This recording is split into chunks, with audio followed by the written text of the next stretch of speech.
León Tolstoy lo tenía todo y aún así quería morir. Tenía una esposa que lo amaba, hijos sanos, millones de lectores, fama mundial. Y aún así, todas las noches deseaba no despertar. No era depresión, era algo peor, la certeza de que nada de eso tenía sentido. Porque cuando lo tienes todo y sigues sintiéndote vacío, ya no hay a quien culpar. Solo queda mirar adentro y preguntarte, ¿de qué está hecha una vida que valga la pena vivir? León Tolstoy no cayó en crisis porque estuviera deprimido. Cayó porque se atrevió a pensar. Porque después de décadas persiguiendo todo lo que el mundo decía que valía la pena, se detuvo y miró su vida con brutal honestidad. Lo tenía todo. Era uno de los autores más reconocidos de su tiempo, adorado por lectores, respetado por la élite, casado, con 13 hijos y una fortuna considerable. Y sin embargo, en medio de ese éxito que cualquiera habría envidiado, le invadió una pregunta que lo paralizó. ¿Para qué sirve todo esto? Esa pregunta no le llegó en medio de una tragedia, le llegó en medio del triunfo, pero no pudo esquivarla, porque cuando ya había conquistado cada cima, comprendió que ninguna de ellas ofrecía lo que secretamente había estado buscando: paz.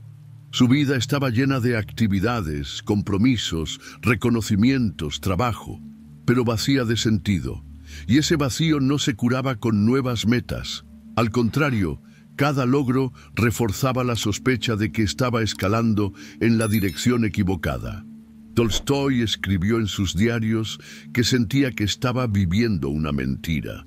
Todo lo que hacía, lo hacía por costumbre, porque se esperaba de él, porque lo aplaudían, pero en el fondo no encontraba ninguna razón válida para seguir. Cada vez que intentaba disfrutar de algo, la sombra de la muerte se colaba en el pensamiento. ¿De qué servía escribir, enseñar, criar, comer, amar, si de todas formas iba a morir y todo sería borrado para siempre?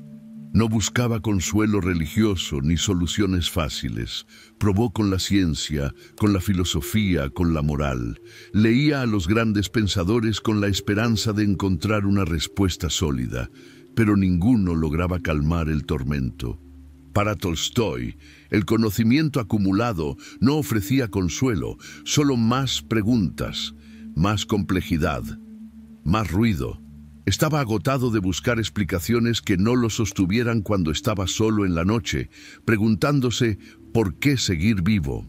Empezó a imaginar formas de escapar de todo para siempre, no por debilidad, por lucidez, porque según él no veía razones para seguir participando en un juego cuyas reglas no entendía. Imaginaba su muerte con calma, sin tragedia, como un escape racional de una existencia que se le volvía insoportable por absurda. No lo confesó de inmediato. Era demasiado vergonzoso admitir que, mientras todos lo admiraban, él sentía que su vida era una farsa decorada. Ningún aplauso calmaba ese dolor. Ningún reconocimiento lo hacía sentir real, porque cuando el alma se rompe, lo externo no repara nada. El problema no estaba afuera. No eran sus libros, ni su esposa, ni el mundo. Era la distancia entre lo que mostraba y lo que sentía, entre lo que había construido y lo que verdaderamente necesitaba. A diferencia de muchos, Tolstoy no negó esa crisis, la enfrentó, la escribió, la desnudó con palabras, y al hacerlo reveló algo que muchos temen reconocer: que el colapso interior no llega por debilidad ni por falta de éxito.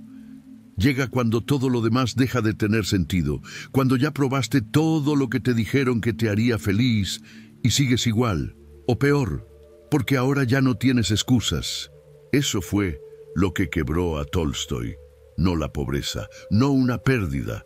Lo que lo partió fue la evidencia brutal de que incluso una vida perfecta puede estar podrida por dentro si no tiene raíz, si no tiene propósito.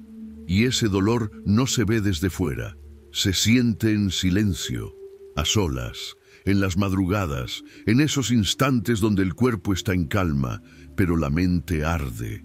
El colapso interior no se nota en los gestos ni en las palabras. Se manifiesta en la falta de conexión con lo que antes parecía suficiente, en la sensación de que todo se volvió mecánico, sin alma, en la sospecha constante de que estás fingiendo, de que nada de lo que haces te representa de verdad, y eso desgasta más que cualquier esfuerzo físico. Tolstói no quería morir porque odiara la vida, quería morir porque no encontraba cómo vivirla con verdad. Había cumplido con cada expectativa. Había sido un buen padre, un genio literario, un hombre ejemplar, pero por dentro se sentía ajeno, como si su alma estuviera en pausa mientras su cuerpo seguía cumpliendo funciones. Y cuando entendió eso, todo cambió. No de inmediato, no con respuestas mágicas. Cambió porque, por fin, dejó de escapar de la pregunta. Se quedó con ella, la dejó arder, y esa herida fue la que lo obligó a buscar de nuevo, pero esta vez desde otro lugar. Y a Tolstói empezó a mirar hacia afuera, no para distraerse, sino para entender qué sentido le encontraba el resto del mundo a esta vida absurda. Viajó, preguntó, leyó, estudió a los científicos, a los pensadores modernos, a los políticos, a los artistas. Se sentó con los académicos más brillantes de su época y con los campesinos más humildes de Rusia. Buscaba respuestas, pero lo único que encontraba eran teorías, opiniones, círculos lógicos disfrazados de sabiduría, frases decoradas que no llegaban a ninguna parte. Mientras más preguntaba, más claro le quedaba que todo el mundo tenía una versión distinta de lo que significa vivir bien. Pero nadie parecía haberlo logrado de verdad.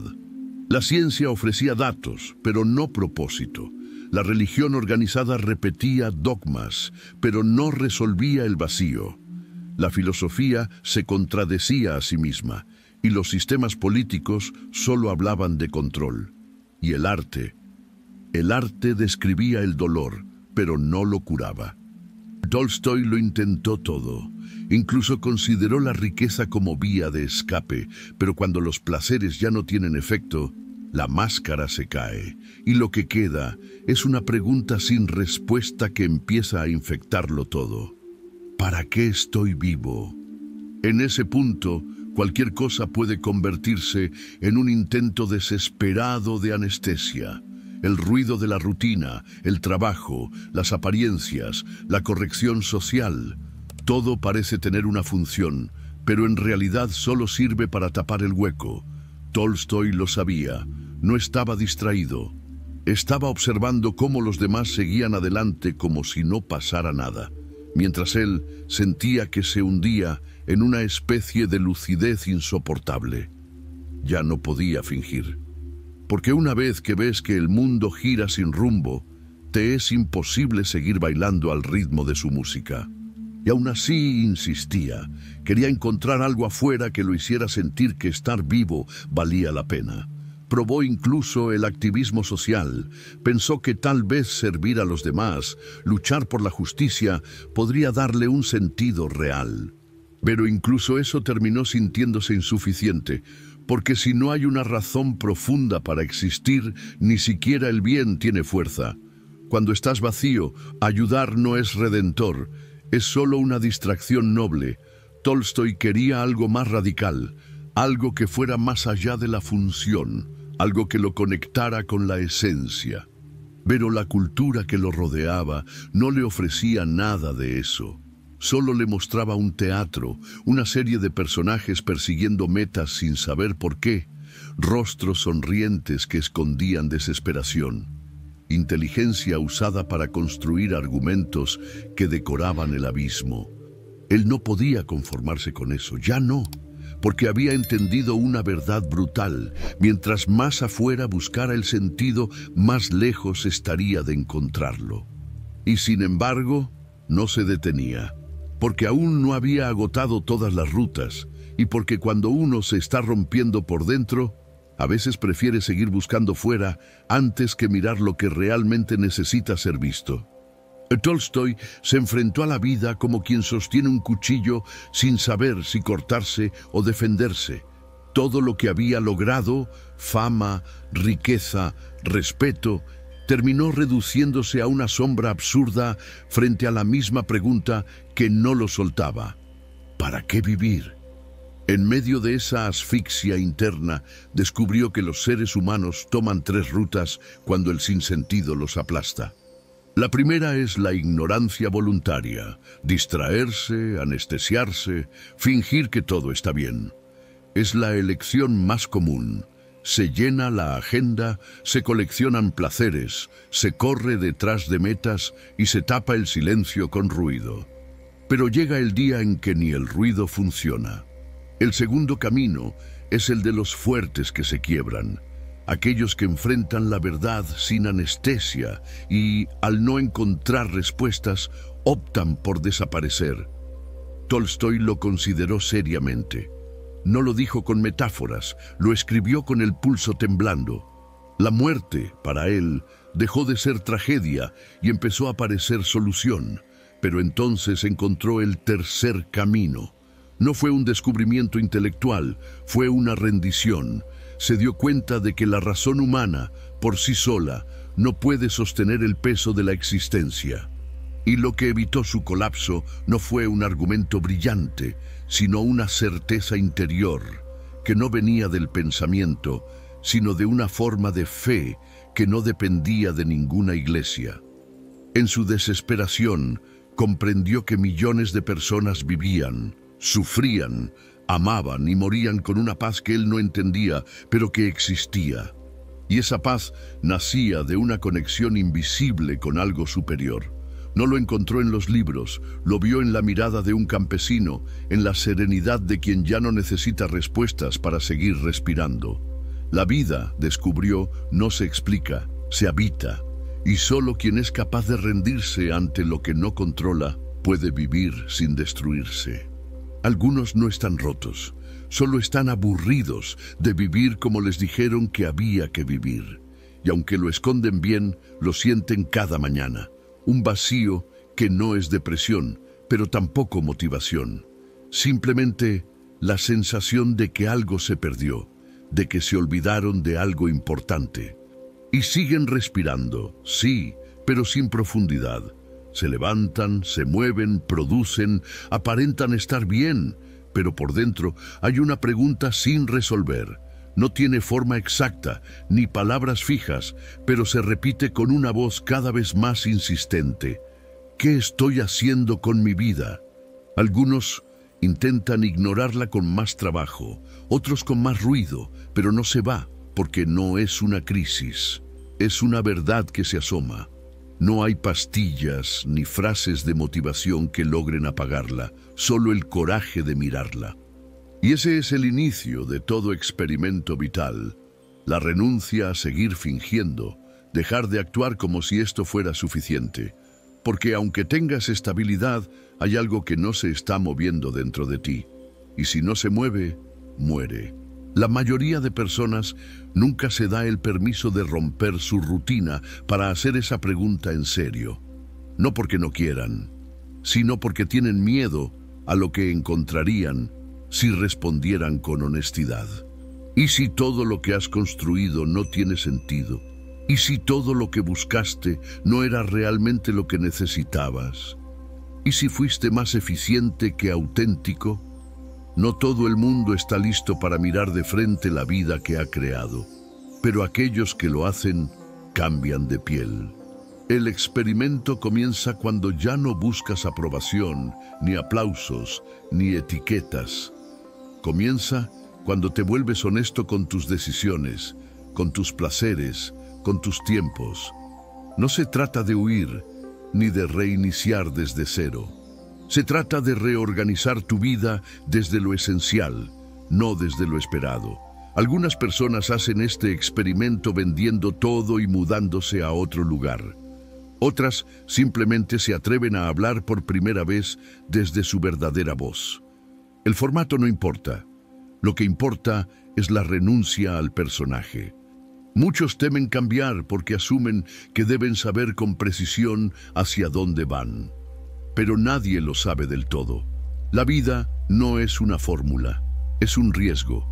Y en ese riesgo se encuentra la única experiencia capaz de revivir lo que habías adormecido.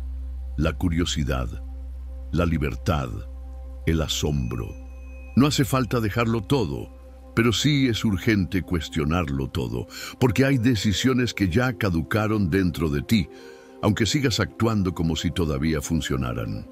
Este experimento vital exige una dosis de brutal honestidad, no la que se publica, sino la que se enfrenta en silencio.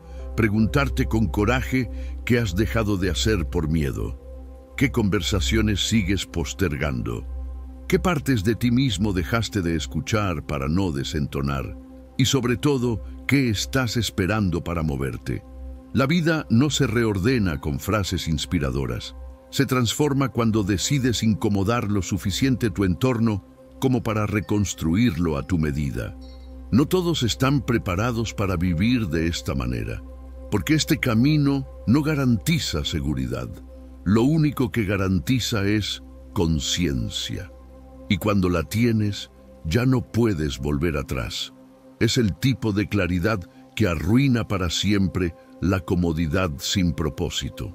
Algunos la llaman crisis, pero en realidad es nacimiento, un grito interior que ya no puedes silenciar, el inicio de una vida que no repite patrones, que no se explica con lógica, que no se justifica ante nadie.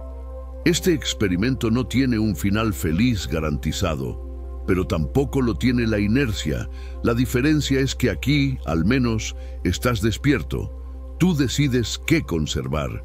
Tú eliges qué desechar, tú inventas tu ritmo. Y eso, para una mente que había vivido obedeciendo estructuras ajenas, ya es una revolución. Aquí ya no importa si te entienden, importa que por fin tú te estés entendiendo. El experimento vital es un acto de dignidad interna, una forma de decir merezco algo más real, aunque no sea perfecto. Mereces sentirte vivo sin tener que demostrarlo. Mereces que tus días tengan sentido incluso si nadie más lo comprende. Mereces una vida que no se sostenga solo por obligación, sino por autenticidad. Y eso empieza hoy, si te atreves. Vivir sin pensar es correr sin saber hacia dónde, pero pensar sin vivir es encadenarse a teorías que jamás se encarnan. La verdadera filosofía no se estudia, se atraviesa. Por eso, cuando la vida se convierte en un ejercicio real de cuestionamiento y transformación, todo lo demás pierde urgencia. Ya no buscas ganar debates, ni demostrar que tienes razón, ni defender tu forma de ver el mundo. Lo que te importa es si esa visión te permite respirar mejor, elegir con más claridad y cargar con menos culpa. Es en ese momento donde las ideas dejan de ser conceptos y se transforman en cuerpo, en elección, en responsabilidad. Lo que te define no es lo que afirmas, sino lo que practicas cuando nadie te está mirando. Las frases que te repites para calmarte, las decisiones que tomas cuando estás frustrado, lo que haces con tus heridas cuando nadie te aplaude. Toda esa coherencia silenciosa construye o destruye tu verdadera identidad. Y eso, más que cualquier otra cosa, revela si estás habitando tu filosofía o solo admirando ideas ajenas desde una distancia cómoda. Porque la coherencia no tiene que ser perfecta, pero sí tiene que doler un poco. Porque te obliga a mirar lo que aún no dominas, lo que aún no entiendes del todo, lo que aún no te atreves a soltar. Muchos se especializan en nombrar sus sombras, en hacer listas de sus traumas, en explicar con detalle por qué sufren. Pero hay una distancia enorme entre comprender algo y vivir diferente. El cambio no empieza con más explicaciones, sino con una forma distinta de pararse ante la vida. Y eso no se compra, no se hereda, no se copia. Se elige, a veces de forma torpe, a veces sin garantías, pero se elige. Ahí En esa elección constante, sin testigos, nace la única filosofía que transforma de verdad, la que se vive cuando nadie está hablando. Quien vive desde una filosofía encarnada no necesita convencer a otros.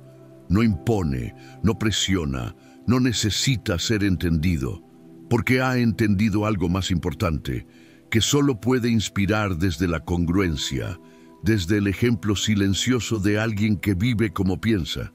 Y eso, aunque no sea espectacular, es profundamente revolucionario. Porque en un mundo donde muchos gritan y pocos encarnan, una vida vivida con verdad se vuelve subversiva. No porque sea perfecta, sino porque es auténtica. Porque no reacciona por inercia, sino que responde con conciencia. Y eso incomoda. Porque quien actúa con libertad desarma todas las justificaciones de quienes aún viven atrapados. Vivir una filosofía es renunciar a la posición cómoda del que siempre tiene la última palabra. Es aprender a hacer silencio cuando ya no necesitas tener razón.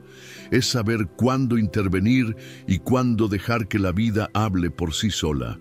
Es aceptar que no todo tiene que tener sentido de inmediato, pero que puedes seguir caminando igual. Es confiar en tu criterio, incluso cuando nadie lo valida. Es sostener tus límites, aunque no agraden a los demás, y es aprender que muchas veces lo más valioso de tu camino no podrá ser explicado con palabras, solo será comprendido por quienes también se atrevieron a vivir lo suyo. Esta forma de estar en el mundo no busca fama, ni reconocimiento, ni seguidores. Busca profundidad. Busca coherencia entre lo que piensas, lo que dices y lo que haces. Busca una forma de estar contigo sin sentir que te traicionas cada día.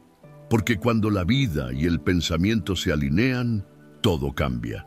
No desaparecen los problemas, pero aparecen nuevas formas de atravesarlos. No se va el miedo, pero se transforma en brújula. No se evita el dolor, pero se vive con dignidad. Quien se atreve a vivir con filosofía no se conforma con sobrevivir. Quiere sentido, quiere integridad, quiere poder mirar hacia atrás dentro de unos años y no sentir vergüenza de lo que permitió, de lo que ignoró, de lo que postergó. Porque entendió que la mayor traición no es hacia los demás, sino hacia uno mismo, y eso duele más que cualquier rechazo externo. Duele más que la soledad, que el juicio, que el abandono, porque es una herida silenciosa que va apagando tu capacidad de confiar en ti. Por lo tanto, vivir filosóficamente no se trata de tener respuestas para todo, sino de hacerte preguntas que te mantengan despierto. No se trata de fingir certeza, sino de caminar con honestidad. Y no se trata de esperar el momento ideal para empezar a vivir con verdad, sino de hacerlo hoy, en lo cotidiano, en lo mínimo, en ese gesto que solo tú sabrás si fue coherente o cobarde, porque ahí es donde se construye el alma de una filosofía real, en la práctica silenciosa que te sostiene cuando todo lo demás se tambalea. Y si alguna vez dudas de si estás avanzando, no mires tus logros ni tus palabras. Mira tus reacciones, tus decisiones, tus silencios. Ellos te dirán con total claridad si estás viviendo una idea o si solo la estás admirando desde lejos. La vida de Tolstói no se puede resumir en premios, libros o reconocimientos. Su verdadero legado está en las grietas de su historia, en lo que eligió cuestionar cuando ya no necesitaba hacerlo, y en las decisiones que tomó cuando nadie lo obligaba. Podría haberse retirado en el confort de su fama, pero eligió desmontar pieza por pieza la estructura de su ego. Y en ese proceso dejó al descubierto una verdad que incomoda, que el éxito social no garantiza sentido, que la inteligencia no siempre conduce a la paz, y que la coherencia con uno mismo puede volverse una batalla silenciosa que nadie aplaude. Esa es la parte que muy pocos están dispuestos a enfrentar. la parte en la que debes soltar todo lo que te definía, sin garantía de lo que viene después. Tolstói lo entendió demasiado tarde, según él mismo. Por eso insistió tanto en escribir, no para agradar a los intelectuales, sino para despertar a quien todavía cree que puede seguir anestesiado sin consecuencias. Su obra tardía, marcada por un tono mucho más íntimo, buscaba menos explicar el mundo y más entender qué hacer con lo que uno siente mientras lo habita. Y eso es lo que muchas personas olvidan, que se puede construir una gran vida desde la apariencia y aún así sentirse roto por dentro. Él no quería convencer a nadie de que lo imitara. Quería advertir, en voz baja, que el tiempo no espera a que uno se decida a vivir de verdad. El mayor error que comete quien escucha su historia es quedarse solo con el autor de Guerra y Paz. Ese fue apenas un fragmento. El hombre completo fue el que se permitió romper con lo que ya no le daba paz, aunque eso significara fallar como esposo, decepcionar a sus hijos o perder el respeto de quienes lo idealizaban. Fue un humano que se hartó del personaje que el mundo había construido a su alrededor, y si algo dejó como lección, fue que no hay transformación real sin desprendimiento doloroso, que el sentido no se encuentra acumulando respuestas, sino atreviéndose a dejar de mentirse con las preguntas equivocadas. Su vida no fue un ejemplo moral, fue una advertencia filosófica, porque cada decisión que tomaba en los últimos años tenía un costo emocional profundo. Su familia lo vivía como traición, sus lectores como locura y la sociedad como un desliz de un anciano agotado. Pero Tolstói nunca se sintió más lúcido que en medio de esa tormenta. Sabía que iba a ser incomprendido y lo aceptó, porque había algo que ya no podía negociar, su necesidad de vivir en coherencia, aun si eso lo dejaba solo. Ese desprendimiento, que en otros se disfraza de egoísmo, en él fue una forma radical de honestidad. No le bastaba con saber lo que pensaba, quería habitarlo, quería encarnar su filosofía con cada gesto, aunque lo derrumbara. Por eso sus últimos pasos, incluyendo su muerte en una estación de tren, no fueron un accidente, sino la expresión final de una vida que eligió deshacerse de todo lo innecesario. Su final no fue trágico, fue brutalmente coherente, y ese tipo de muerte no se improvisa, se construye en silencio, a lo largo de años, cuando uno decide dejar de representar y empieza por fin a vivir.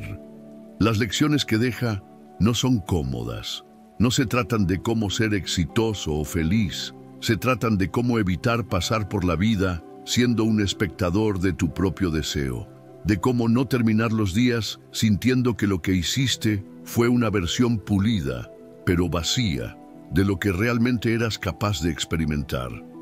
Tolstói no llegó a respuestas definitivas, pero sus preguntas siguen ardiendo, y esa es quizás su mayor enseñanza, que no se trata de encontrar sentido como quien encuentra un objeto, sino de sostener con dignidad el fuego de la duda, sin apagarlo con distracciones, rutinas o excusas.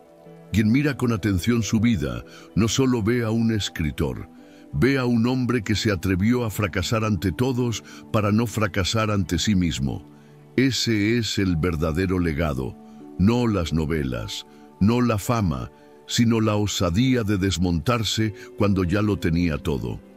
El valor de decir esto que soy ya no me alcanza, necesito otra forma de existir, aunque duela, aunque pierda, aunque nadie lo entienda. Esa es la libertad más temida y también la más real. Entonces, si llegaste hasta aquí, no fue por entretenimiento, fue porque algo en ti se cansó de fingir que todo está bien.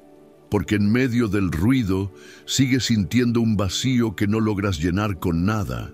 Porque intuyes que vivir de verdad no tiene nada que ver con lo que te vendieron.